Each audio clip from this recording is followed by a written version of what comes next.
Assalamualaikum warahmatullahi wabarakatuh. Berjumpa kembali di pertemuan ke-9 mata kuliah Mekanika Tanah 1.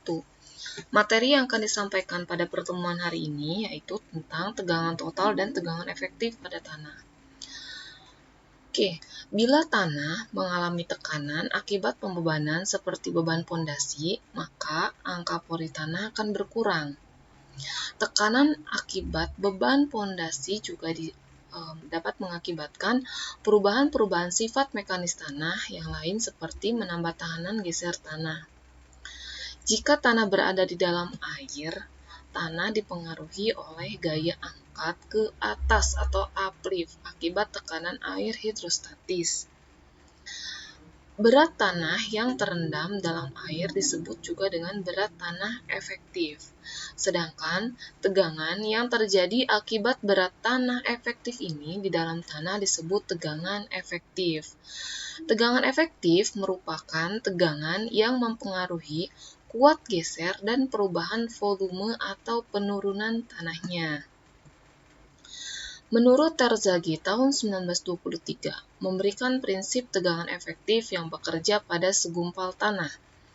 Prinsip ini hanya berlaku pada tanah yang jenuh sempurna, yaitu tegangan normal total yang dinotasikan dengan sigma, merupakan tegangan yang dihasilkan dari beban akibat berat total tanah termasuk air di dalam ruang pori per satuan luas bidangnya, yang arahnya tegak lurus bidang. Yang kedua, tekanan air pori dinotasikan dengan U. Disebut juga dengan tekanan netral yang bekerja ke segala arah sama besar, yaitu tekanan air yang mengisi rongga di antara butiran padat. Yang ketiga, tegangan normal efektif dinotasikan dengan sigma aksen pada bidang di dalam tanah yang merupakan tegangan yang dihasilkan dari beban akibat berat butiran tanah per satuan luas bidangnya. Hubungan dari ketiga tegangan ini yaitu sigma tegangan total sama dengan tegangan efektif ditambah dengan tegangan air pori. Jadi kalau untuk menghitung tegangan efektifnya atau sigma aksennya sama dengan sigma total atau sigma total dikurangi dengan angka pori. Jadi jangan sampai terbalik antara notasi tegangan efektif dan notasi tegangan total. Jika ditinjau suatu bidang AA di dalam gambar di samping ini merupakan tanah yang jenuh sempurna, maka untuk penjelasan untuk gambar di samping ini adalah bidang ini melewati titik-titik pada bidang singgung di antara butirannya. Bidang ini melewati titik-titik pada bidang singgung di antara butirannya. Yang kedua, pada kenyataannya bidang AA ini kan ada garis ya AA. Bidang AA ini merupakan bidang bergelombang sangat kecil tergantung besar butirannya. Yang ketiga, gaya normal P. Ini kan ada gaya sebesar P, ini dinamakan gaya normal. Diberikan pada luasan A, ditahan oleh gaya antar butiran, dan sebagian lagi oleh tekanan pori. Jadi ketika tanah ini diberi beban sebesar P, maka tekanannya ini akan ditahan oleh gaya antar butiran, dan sebagiannya lagi itu akan ditahan oleh tekanan air pori. Besar dan arah gaya-gaya yang bekerja pada bidang kontak butirannya ini sangat acak.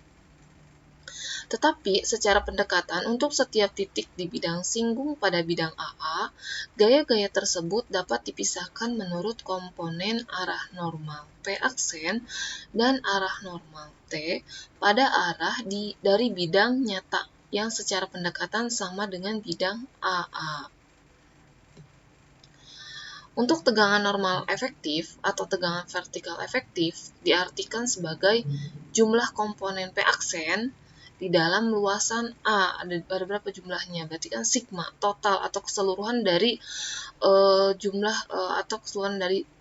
P aksen ini dibagi dengan luasan A-nya.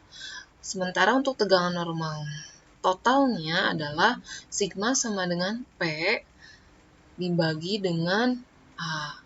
P-nya itu kan yang di atas ini, P-nya.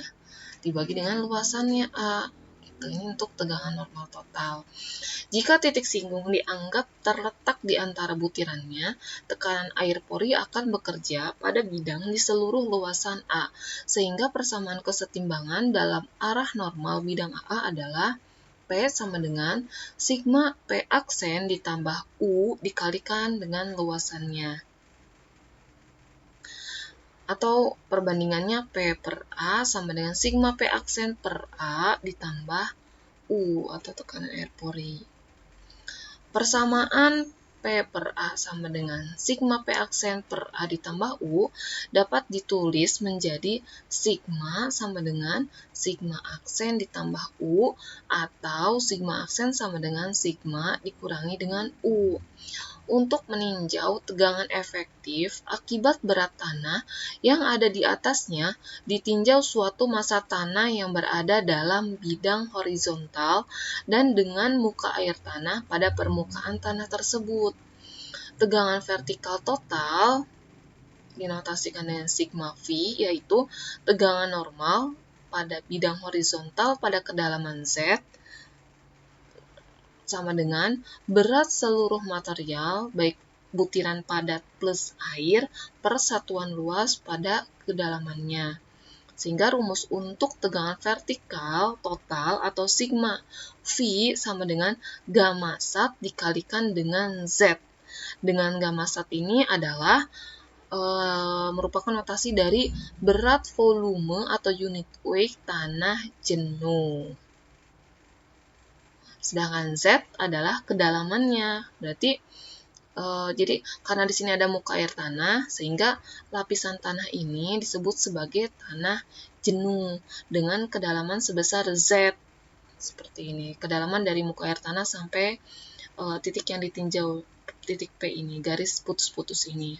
Karena ruang pori di antara butirannya saling berhubungan, maka tekanan air pori U pada kedalaman Z adalah, sehingga rumus U sama dengan gamma W dikali Z. Jadi sebetulnya tekanan air pori yang tadi U itu ada dua jenis. Ada U0 dan U seepage.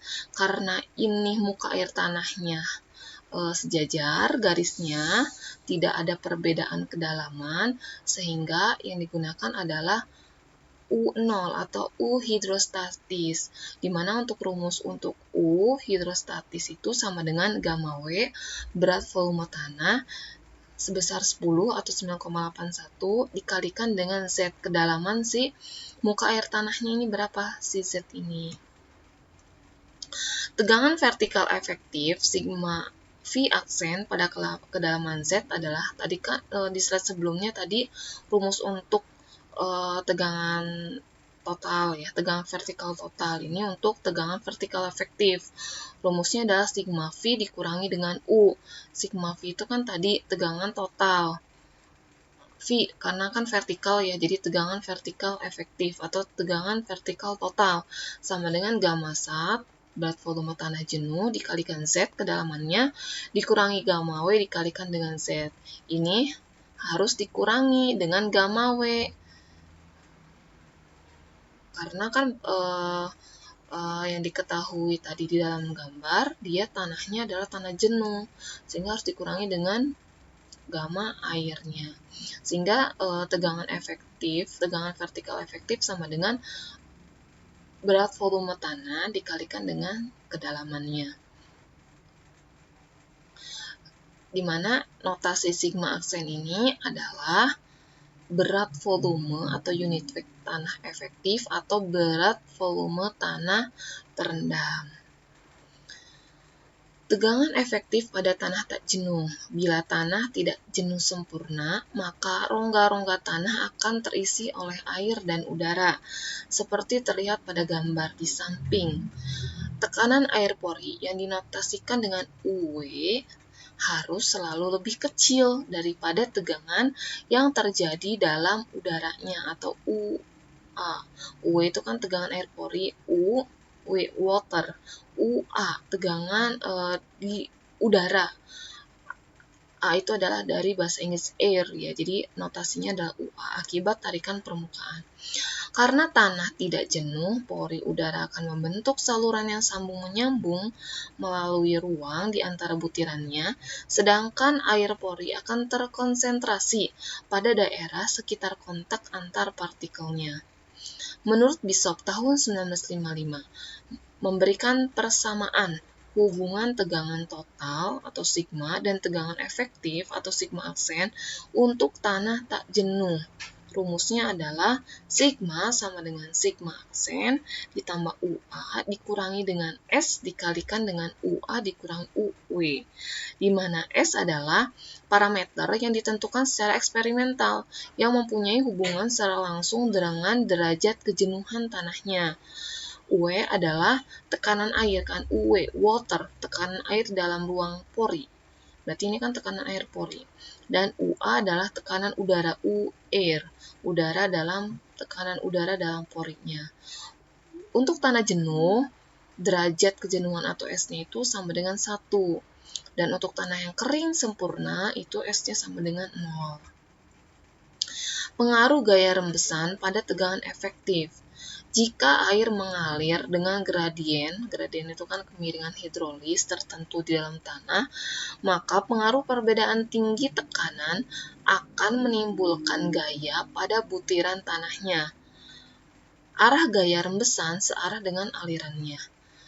Ditinjau kondisi aliran air di dalam tanah seperti terlihat pada gambar di samping, untuk kasus A, si tanah ini mengalami gaya rembesan ke atas, di mana rumus untuk tegangan efektif pada titik A, ya ada titik A ya. Jadi di dalam suatu bejana ini diberikan suatu suatu tanah ya, tanah dan air dihubungkan dengan pipa. Di sini ada valve-nya dalam kondisi tertutup. Dengan titik tinjauannya ini ada di titik A di sini. Ada di lapisan tanah ya, gamma 1 W kan ada terisi air sampai sini, ini adalah gamma W-nya. Gamma W-nya dari sini sampai sini, kemudian dari sini ke sini adalah lapisan tanahnya.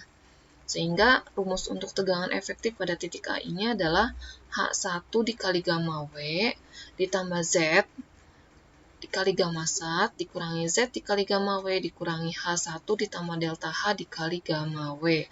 Untuk notasinya bisa dilihat pada gambar di samping. Pada kasus B, karena tidak ada gaya rembesan atau delta H-nya sama dengan 0, maka rumus untuk tegangan efektif di titik A adalah sigma aksen sama dengan Z dikalikan gamma satnya dikurangi Z dikalikan dengan gamma W, atau gamma aksen sama dengan Z dikalikan dengan gamma aksen. Jadi untuk notasi bisa dilihat di gambar di samping. Sementara untuk kasus C, di sini terjadi aliran air ke bawah dengan tinggi tekanan sebesar min H1 plus Z. Jadi ini ada aliran ke bawah. Jadi si valve-nya ini dibuka sehingga ada aliran menuju ke bawah.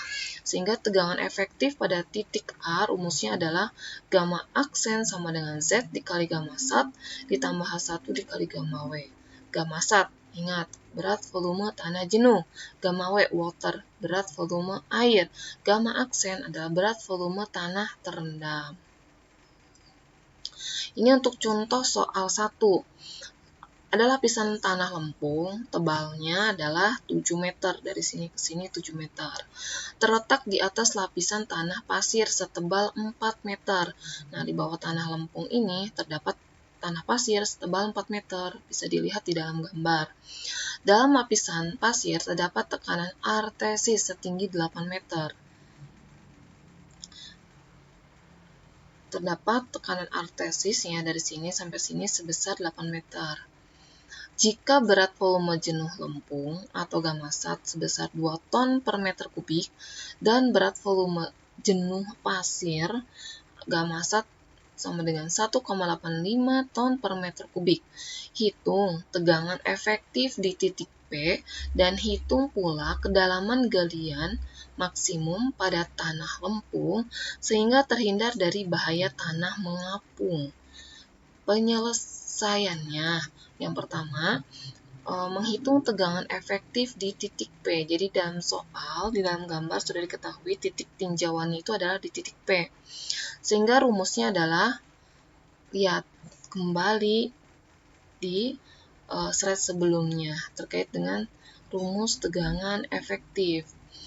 Oke, untuk karena di sini ada pengaruh tekanan artesis, sehingga harus dikurangi dengan tekanan artesis ini. H1 dikali gamasat lempung sama dengan dikurangi ketinggian artesisnya 8 meter ini dikalikan dengan gamma airnya. Jadi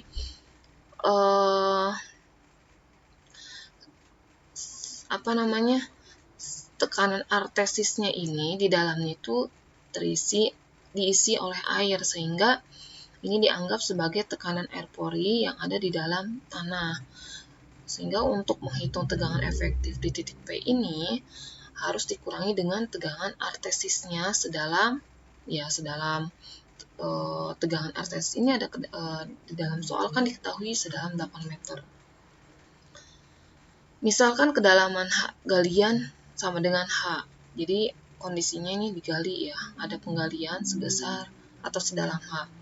Pengurangan tekanan akibat tanah galian tersebut adalah, berarti pengurangan tekanan akibat galian ini rumusnya adalah H kali dengan gamasat. Ini itu adalah kedalaman galiannya.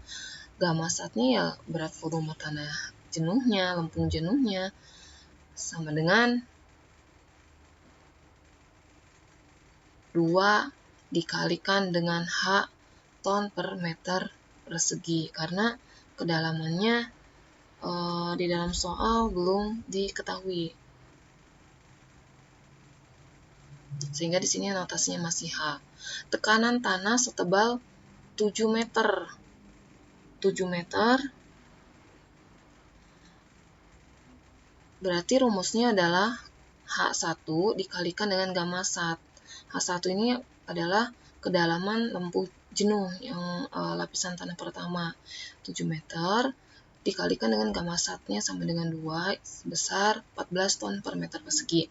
Pada kondisi kritis, agar tanah tidak mengapung, tekanan artesisnya sama dengan tekanan lapisan lempung tersisa, sehingga H dikalikan gamma W sama dengan 14 dikurangi dengan 2 kali H.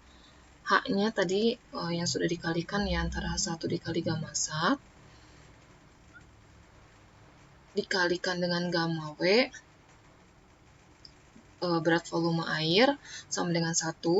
H-nya itu adalah 8 meter ya. Di sini H artesis tadi, tekanan artesisnya sama dengan 14 dikurangi dengan 2 kali H, sehingga H-nya diketahui sama dengan 3 meter. H galiannya. Oke, jadi kedalaman galian maksimum agar tidak terjadi bahaya tanah mengapung adalah 3 meter.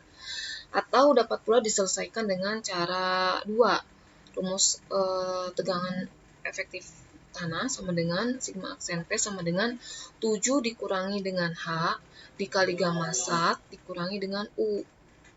7 itu adalah kedalaman lapisan tanah lempung jenuh pertama ini ya. Dikurangi dengan H itu adalah kedalaman galiannya, dikali dengan berat volume tanah jenuh, dikurangi dengan U. U itu adalah tekanan air pori. Ingat lagi rumusnya apa tekanan air pori? Tekanan air pori itu adalah gamma W, berat volume air dikalikan dengan H. H itu adalah kedalaman muka air tanahnya. Di sini kan diasumsikannya adalah adanya tekanan artesis yang diisi oleh air. Nah, ini dianggap sebagai si tekanan air porinya. Gamma W dikali H, gamma W-nya 1, H-nya adalah 8 meter. Sehingga dapat 6 min 2 kali H. Sementara pada kondisi kritis, itu sigma aksen P, tegangan efektif, itu sama dengan 0. Maka rumusnya adalah 0 sama dengan 6 min 2H. Sehingga nilai H ini bisa diketahui ya. Berarti kan 6 min 2H sama dengan 0. Berarti 2H sama dengan 6. Berarti H sama dengan 6 dikurangi 2 sama dengan 3 meter. Jadi cukup sampai di sini untuk penyelesaian soal nomor 1. Selanjutnya, ini adalah contoh soal 2. Apabila lapisan tanah lempung setebal 6 meter diapit oleh 2 lapisan kerikil. Yang kedua, tebal lapisan kerikil ini sebelah atas lempung ya, kerikil. Nah, kerikil ini ada di lapisan atas. Bawahnya ini ada lapisan lempung. Lapisan kerikil ini tebalnya 6 meter. Lapisan lempung juga sama, tebalnya 6 meter. Di bawah lapisan lempung ada lagi lapisan kerikil. Jadi di sini kan dikatakan tanah lempung ini diapit oleh 2 lapisan kerikil. Kemudian muka air tanahnya terletak 2 meter di bawah permukaan kerikil. Berarti berada di ketika kedalaman lapis pertama ini si kerikil adalah 6 meter, muka air tanahnya itu katanya berada di 2 meter. Berarti 2 meter ke bawah itu adalah adanya muka air tanah. Tuh. Oke. Jika ditentukan porositasnya untuk kerikil N sama dengan 0,35 dan GS ya, specific gravity-nya 2,66. Sementara untuk lempung, lapisan lempung itu diketahui berat volume tanah jenuhnya 1,6 ton per meter kubik.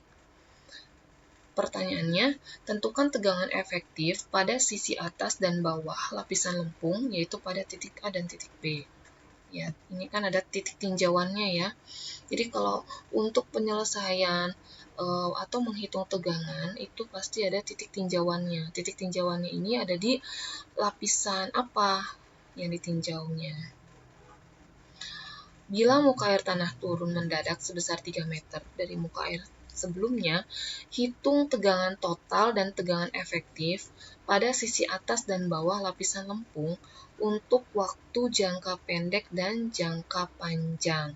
Yang ketiga, gambarkan diagram tekanan yang menunjukkan perubahan besarnya tegangan efektif dari jangka pendek dan jangka panjang. Penyelesaiannya. Pertama, hitung terlebih dahulu berat volume tanah jenuh dan berat dry ya, berat volume tanah kering dari lapisan kerikil. Mohon dicek atau direview kembali materi tentang propertis tanah, rumus-rumus propertis tanah mulai dari porositas, angka pori, dicek kembali ini, diingatkan ya, direview kembali untuk angka pori itu rumusnya sama dengan porositas dikurang per N per 1 dikurangi N. Karena untuk lapisan kerikil tadi diketahui porositas atau N-nya 0,35 sehingga perlu dicari nilai E-nya sebesar 0,54. Kemudian untuk gamma D-nya rumusnya lihat lagi lihat kembali di materi propertis tanah ya, GS kali gamma W, specific gravity dikali gamma W dibagi 1 ditambah E. GS-nya tadi diketahui, E-nya sudah dapat sehingga didapatkan gamma dry-nya 1,73 ton per meter kubik. Sehingga untuk gamma sat-nya, berat volume tanah jenuhnya, rumusnya GS ditambah E dibagi 1 ditambah E dikali gamma W, didapatkan 2,1 ton per meter kubik.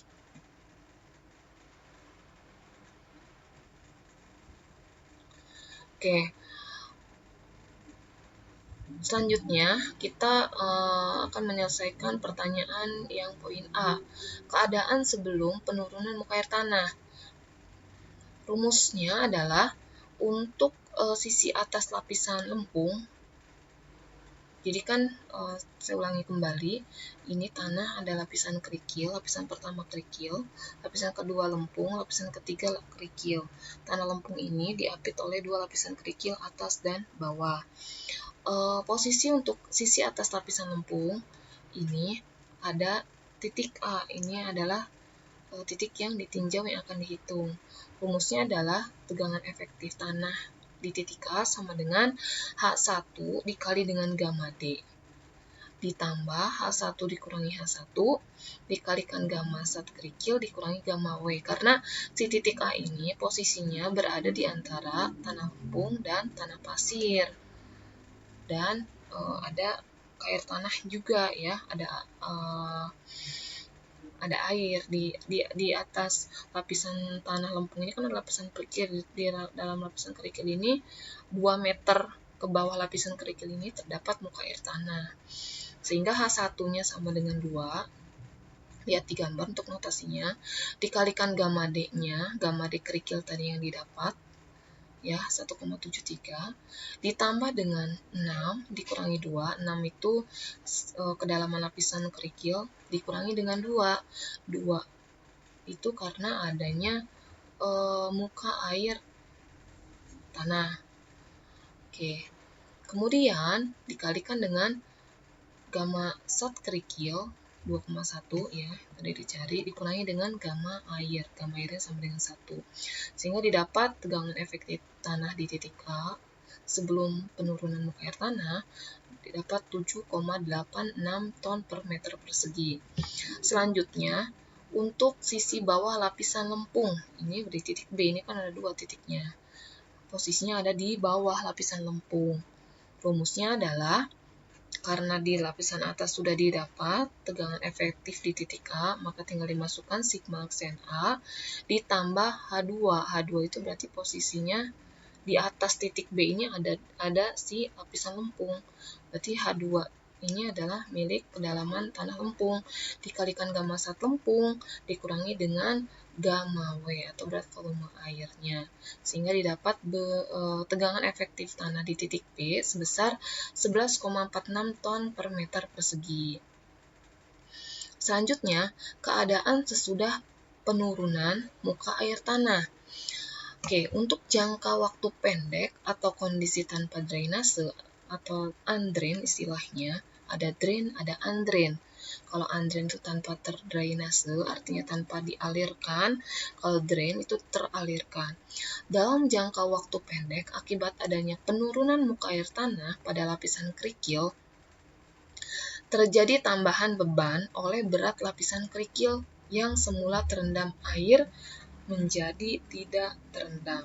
Kan tadinya posisi muka air tanahnya di 2 meter, kemudian diturunkan ke 3 meter, sehingga posisi 1 meter di atasnya masih ke lapisan kerikil yang tadinya tidak terendam, yang tadinya terendam oleh air, karena diturunkan muka air tanahnya jadi tidak terendam. Sehingga tekanan air pori mula-mula pada titik A adalah UA, ingat ya, U tekanan air pori A di titik A. Jangan kebalik dengan UA untuk tekanan air, udara.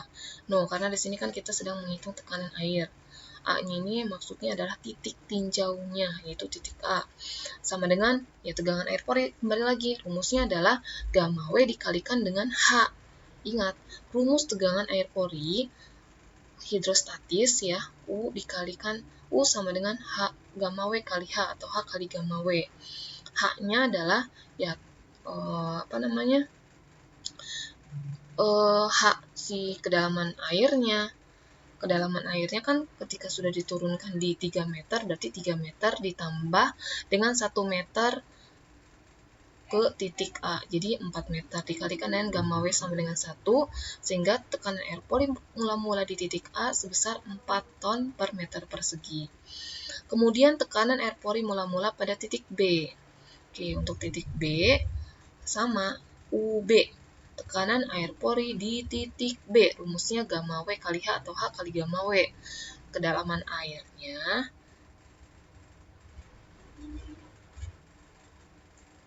dikalikan dengan gamma W, berat volume air.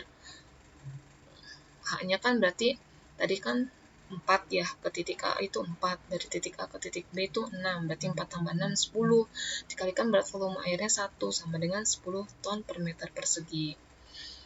Oke, selanjutnya, untuk jangka waktu pendek atau kondisi tanah tanpa drainase masih undrained ya, ketika tekanan air pori pada titik A, setelah tadi kan sebelumnya angka pori mula-mula sebelum diturunkan. Sekarang setelah muka air turun 3 meter, berarti UA tekanan air pori titik A sama dengan 1 dikali gamma W. Berarti yang berubah hanyalah si H-nya atau kedalamannya yang awalnya tadi sebelum diturunkan, sekarang sudah diturunkan, H-nya berubah menjadi 1 meter karena posisinya ada di sini. Yang muka air tanah yang kedua, ke titik A itu kan 1 meter. Untuk yang UB, tekanan air pori di titik B adalah dari 1 meter, dari muka air tanah yang kedua ke titik A itu 1 meter, ditambahkan dari titik A ke titik B ini 6 meter, jadi 7 meter, dikalikan 1 sama dengan 7 ton per meter persegi. Waktu yang diperlukan untuk penurunan tekanan air pori sebagai akibat keluarnya air dari lapisan lempung ke lapisan kerikil memerlukan waktu yang lama. Hal ini disebabkan permeabilitas tanah lempung yang sangat kecil. Jadi kalau kita bahas ya permeabilitas, jadi kemampuan untuk mengalirkan air melalui pori-pori antara tanah lempung, tanah pasir, tanah kerikil, yang paling lama itu tanah lempung. Karena tanah lempung ini memiliki pori-pori yang sangat kecil sekali. Beda dengan pasir, beda dengan kerikil. Jadi untuk tanah lempung ini membutuhkan waktu yang sangat lama karena tanah lempung memang memiliki koefisien permeabilitas yang sangat kecil. Oleh karena itu, dalam jangka waktu yang pendek atau T sama dengan 0, arti kan dalam jangka waktu pendek ya, ketika T sama dengan 0, relatif belum ada air pori yang keluar dari lapisan lempung. Oke, untuk jangka waktu pendek masih untuk kondisi undrained ya, atau tanpa terdrainasi. Karena ada tambahan beban dari lapisan kerikil akibat penurunan air, maka tekanan air pori pada tanah lempung akan bertambah sebesar tambahan bebannya.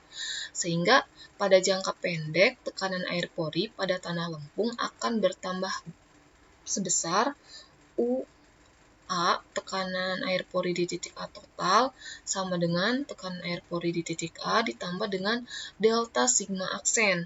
Dan untuk UB, total sama dengan UB ditambah delta sigma aksen, di mana delta sigma aksen adalah tambahan tegangan oleh lapisan kerikil dari kondisi terendam menjadi tidak terendam, karena ini disebabkan adanya penurunan muka air tanah di lapisan kerikil, sehingga yang tadinya si lapisan kerikil ini terendam air, karena adanya penurunan muka air tanah menyebabkan lapisan kerikil ini tidak terendam air.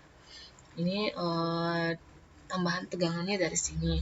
Jadi dalam jangka pendek, kondisi pembebanan identik dengan pembebanan pada kondisi tanpa terdrainase atau kondisi undrained, yaitu tegangan efektif tetap tidak berubah karena tambahan beban akan sama dengan tambahan tekanan air pori. Jadi delta U-nya sama dengan delta sigma aksen, karena kan dalam jangka waktu pendek. Dan tegangan efektif ini tetap tidak berubah walaupun di sini ada tambahan tegangan dari lapisan pasir yang tadinya yang mulanya kondisinya terendam menjadi tidak terendam. Oke, ini adalah perhitungannya. Untuk menghitung besarnya tambahan tegangan ditinjau tegangan efektif pada titik A. Telah dihitung tegangan efektif pada titik A mula-mula atau sigma aksen A sama dengan sudah dihitung sebelumnya 7,86 ton per meter persegi. Setelah penurunan muka air sedalam 3 meter di lapisan kerikil, rumus tegangan efektif di titik A sama dengan 9,75 ton per meter persegi. Sehingga selisih tegangan efektifnya adalah 9,75 dikurangi 7,86 sama dengan 1,89 ton per meter persegi. Jadi, segera setelah penurunan muka air akan terjadi tambahan tekanan air pori atau delta U sama dengan delta sigma aksen A sama dengan 1,89 ton per meter persegi. Untuk tegangan total pada titik A, di mana tegangan efektif di titik A sebesar 7,86 ton per meter persegi adalah sigma A sama dengan sigma aksen A ditambah U0 ditambah delta U sama dengan 13,75 ton per meter persegi. Ini untuk titik A. Sementara untuk titik B, rumusnya sama, yang membedakan hanya tegangan efektif di masing-masing titik. Kalau di sigma aksen A 7,86, sigma aksen B 11,46, sehingga tegangan total di titik B sebesar 23,35 ton per meter persegi. Nah, sementara untuk kondisi jangka panjang atau kondisi terdrainase atau kondisi drain dianggap kelebihan tekanan air pori. Pada keadaan ini, tekanan air porinya sama dengan tekanan hidrostatis atau sama dengan 0, yaitu tekanan air sebesar tinggi muka air tanahnya. Jadi setinggi karena statis ya, hidrostatis. Hidro itu air, statis itu statis, tidak dinamis, artinya tidak ada perbedaan ketinggian, artinya tetap. Sehingga tekanan airnya itu ya sebesar tinggi muka air tanahnya. Sehingga untuk titik A, untuk tegangan total di titik A, rumusnya adalah 5 dikali gamma D ditambah dengan 1 kali gamma sat. 5 itu adalah H-nya ya, kedalaman si lapisan tanah pasir ya, 5. Tuh. Dikalikan dengan gamma D. Gamma D itu berat volume kering si kerikil ya. Tadi 5 itu si kedalaman lapisan kerikil atas ya. Ditambah dengan 1 kali gamma sat. 1 itu kedalaman muka airnya dikali gamma sat. Gamma sat berat volume kerikil jenuh. UA tegangan air pori di titik A. Berarti kan kedalamannya H-nya 1. Coba dicek lagi di gambar 1. Kedalaman muka air tanahnya. Di muka air tanah yang kedua, karena kan sudah diturunkan. Dikalikan dengan gamma W-nya, gamma air, sama dengan 1 ton per meter persegi. Sehingga untuk rumus sigma aksen A sama dengan sigma A dikurangi dengan UA sama dengan 10,75 dikurangi 1. Ini untuk titik A. Sementara untuk titik B, berarti kita lihat yang titik B yang bawah ya, di lapisan lempung bawah.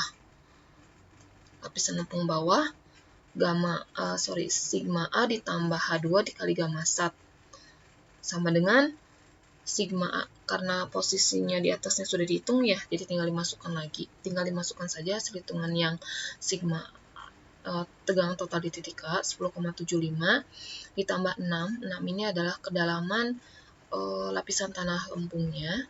Kita cek lagi. Lapisan tanah lempung H2 ya. Dikalikan dengan 1,6. 1,6 ini adalah berat volume jenuh tanah atau lapisan tanah lempung. 1,6. Sehingga didapatkan tegangan total di titik B 20,35 ton per meter persegi. Untuk tegangan air pori di titik B, rumusnya adalah H kali gamma W. Ingat H kali gamma W. H-nya ya kedalaman muka air tanah dari muka air tanah sampai titik B. Kan kalau sampai lapisan tanah lempung aja dia 6, ditambah dengan 1, 7. Berarti H-nya sama dengan 7 dikali gamma W, 1, berarti 7 ton per meter persegi. Sehingga tegangan efektif di titik B, tegangan total dikurangi dengan tegangan air pori di titik B sama dengan 13,35 ton per meter persegi. Nah, selesai untuk poin B ya. Selanjutnya Untuk perhitungan distribusi tegangan ini tinggal menggambarkan saja. Ini kan sudah didapatkan ya untuk masing-masing nilainya. Dimana di sini kita membuat 3 kondisi, mulai dari kondisi awal, yang A, yang B adalah kondisi jangka pendek setelah muka air turun. Kemudian kondisi C adalah kondisi jangka panjang setelah muka air turun. Jadi yang A ini kondisi mula-mula, yang B ini adalah kondisi undrain setelah muka air turun, yang C adalah kondisi drain setelah muka air turun. Tinggal dimasukkan saja nilai-nilai yang sudah didapatkan dari perhitungan sebelumnya. Jadi untuk memudahkan, pertama yang digambarkan adalah si lapisannya. Jadi lapisan pertama itu ada lapisan kerikil, kemudian muka air tanahnya itu ada di kedalaman berapa untuk yang pertama, yang kedua itu di kedalaman berapa dikasih garis, baru yang ketiganya ini adalah lapisan tanah lempung. Ya, untuk yang di bawah lapisan tanah lempung memang tidak usah digambarkan ya, karena memang tidak terhitung juga. Karena titiknya itu posisinya ada di titik A-nya ada di atas lapisan tanah lempung, sedangkan titik B-nya itu ada di bawah lapisan tanah lempung. Sehingga nanti ketika dimasukkan dari atas ke bawah, pertama itu untuk yang kerikil dulu. Untuk yang kerikil. Kemudian yang lapis pertama kerikil, lapis kedua kerikil setelah ada air ya pada saat muka air tanah. Lapis ketiga ini adalah lapisan tanah lempung. Nah, tinggal dicek ya. 11,86.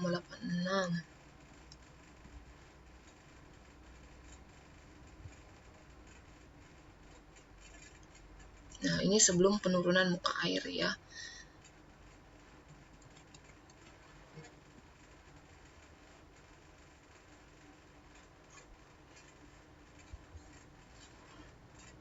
Oke, selanjutnya untuk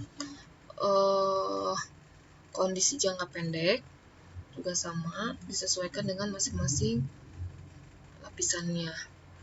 Dimana di sini kan ada area yang diarsir ya, area yang diarsir dan tidak diarsir. Jadi untuk yang area diarsir ini adalah si tegangan efektifnya. Jadi yang dilihat ini adalah tegangan efektifnya. Masing-masing nilai yang dimasukkan adalah tegangan efektifnya. Jadi kalau dilihat dari distribusi tegangan ini atau diagram tegangan ini, semakin ke bawah tegangannya semakin besar. Oke, untuk pertemuan pada hari ini dicukupkan. Kurang lebihnya saya mohon maaf. Apabila ada pertanyaan, bisa ditanyakan melalui grup WhatsApp.